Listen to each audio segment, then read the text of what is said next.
Hello, my name is Johnny Judoka and welcome to the video. Today we're going to be talking about 5 different types of mental health therapies that I've done.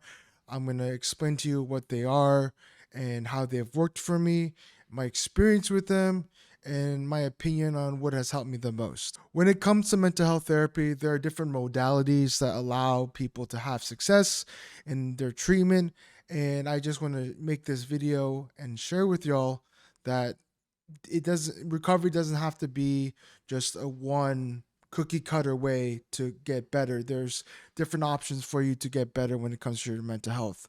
This is not an exhaustive list of mental health therapies, as there's countless others, and I'm not educated enough or experienced enough to speak on behalf of these other therapies, but know that there are more options than the ones I'm sharing with you now.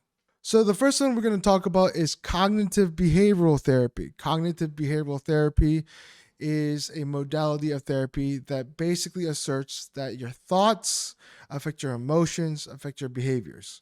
And if you want to change how you feel and do, you need to change how you think. It is the most commonly used practice of therapy in psychiatric hospitals, as it is very much evidence based, and you can literally see people change their behaviors and their emotions based on how they affect their thinking. But for me, cognitive behavioral therapy didn't work for me for a very long time because I understood that I needed to change my behaviors, I needed to change my thoughts, I needed to change my feelings, but I did not know why I was doing anything I was doing in my life. And not having that reason of why I wanted to change my life kept me sort of stuck in these therapies where they're trying to challenge you to fix, change what you can, change what you can, change what you can. But I did not know why I was changing anything. I was going through a break in my faith and religion, and I did not know what to do. I didn't know why I was doing anything. I lost a lot of meaning in my life based on the traumas I've experienced, and I didn't want to do anything. And so CBT meant absolutely nothing to me, which leads me to the second form of therapy, existential therapy. So, existential therapy is very different from other types of therapies. It's very focused on exploring your core beliefs and values, what you believe, why you believe them, how you want to act out what you believe.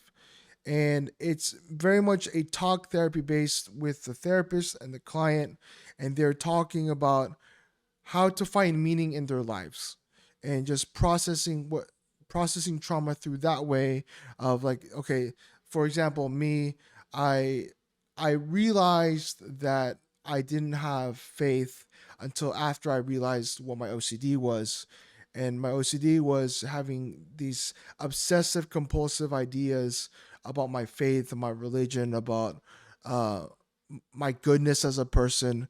And when I started to figure out that that was the reason why I was so depressed and anxious, not because God was punishing me or I was going through any other stuff, um, that sort of shifted my focus from being religious and not knowing what to do to where I am now, which is I don't necessarily believe in a God, but I do have values and core beliefs that I deeply hold convictions on. So existential therapy is the idea that you have to explore why you do what you do in order to find meaning in life. And so you talk about your values, you talk to your beliefs, you talk about what's important to you, and you reflect on this, through childhood, through adulthood, and it helps you to figure out the next step. So if I can't figure out why I'm changing my thoughts and beliefs and emotions and behaviors, I need to start with why I believe what I believe. So the third type of therapy I'm going to be talking about is EMDR, which is an acronym for eye movement desensitization and reprocessing. It's a really weird one. It's a really weird form of therapy, but it does work. So what it is it EMDR is supposed to help you cope with trauma. Um, and so everyone in their life has had some sort of trauma happen to them, whether it be small or big. And so the idea is not to tackle the big traumas head on, but to tackle the smaller traumas. So what you'll do is you list sort of like all your traumas out that you remember in your life and start with the smaller ones. And so you'll talk about the smaller ones, allow yourself to sit in those emotions and see how you feel in your depression and your anxieties from a scale of 1 to 10. And so after you start sitting in your emotions, let's say a traumatic thing that happened, a small trauma happened, and it probably gives me a 5 anxiety thinking about it. And so the goal is to get it to maybe a 2 or 3, maybe not 0 all the way the first time.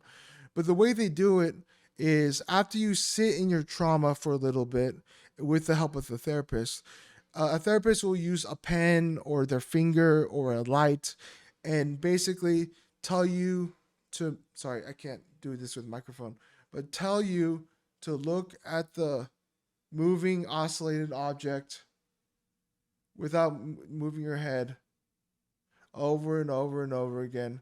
And apparently, what that's supposed to do is supposed to help reprocess how your brain sees trauma. I don't know the science behind it. I'm not a therapist. I'm not a doctor. Um, but I found that it was helpful for me in reprocessing a lot of my traumas. So you start with the small traumas, maybe go from a 5 to a 3, and then maybe 3 to a 1, and then then 1 to a 0, right? And then after that, you go to other traumas that are bigger and do the same thing. And so that's what EMDR is. It's a way to process trauma in a way that's safe, effective, and it doesn't take a long time to do EMDR. Like most programs for EMDR, like 6 weeks max.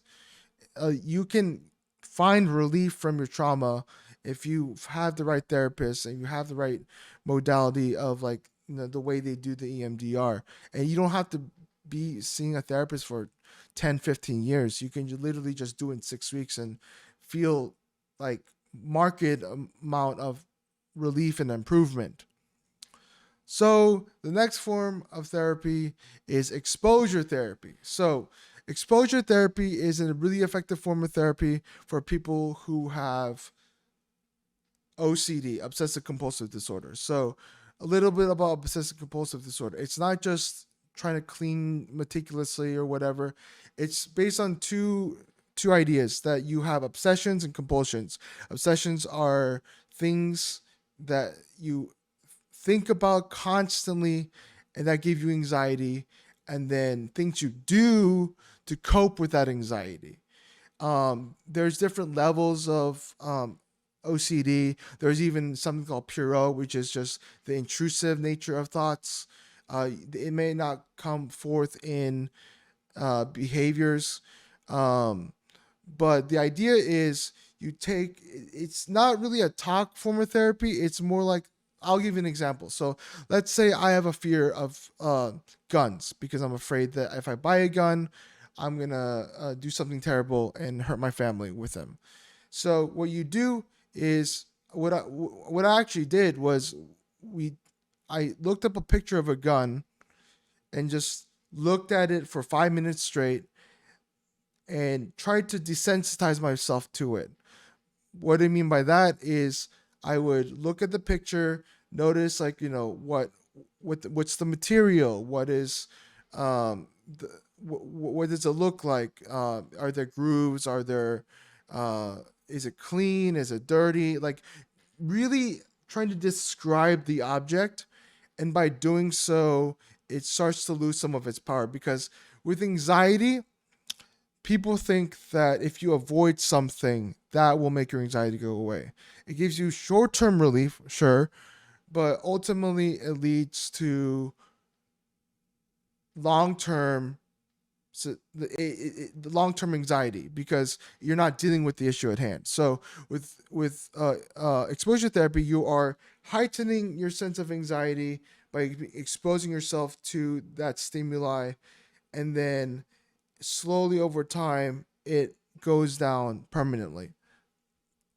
So another one I did was I had a obsession that I was going to kill my family, uh, which is not true. I would never do that. Um, so what I would do in the therapy session is I would write down the words, "I'm going to kill my family.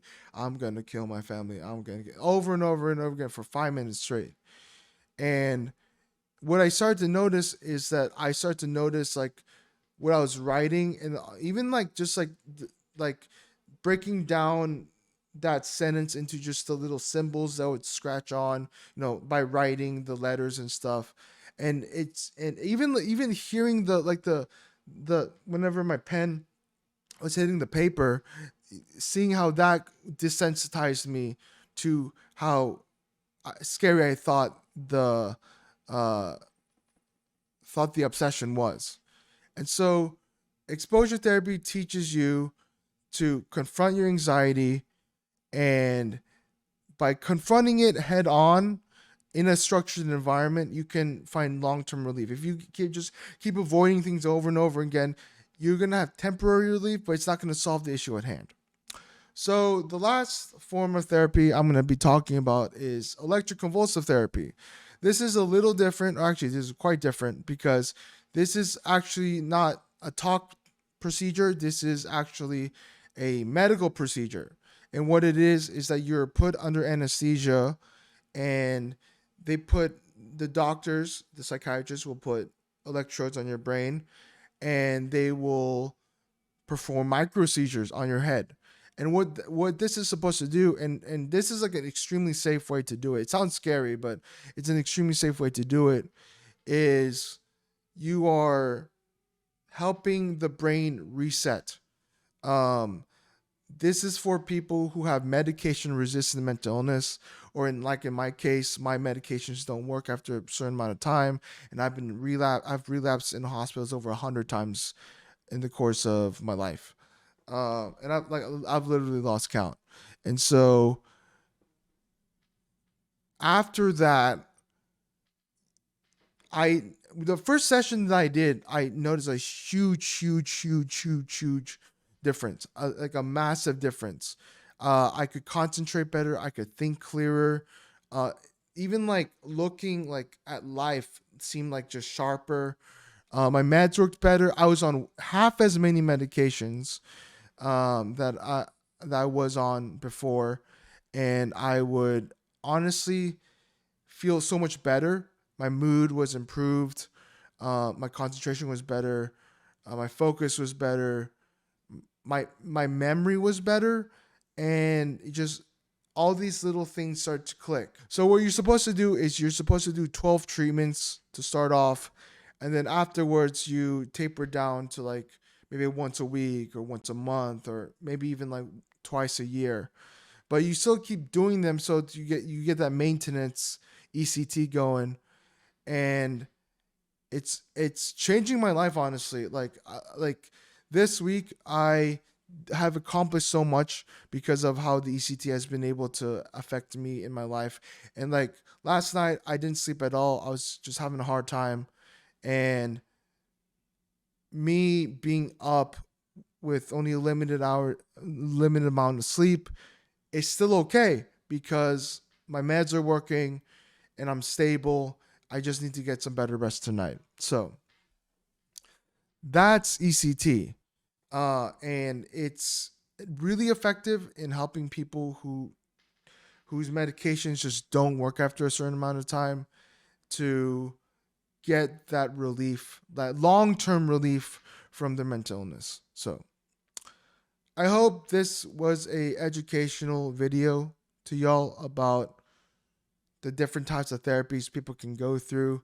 Um, I'm grateful for each type of therapy, more so the ECT than anything, but because I've noticed a complete difference in my life from doing ECT. But I hope this has been a good video for y'all.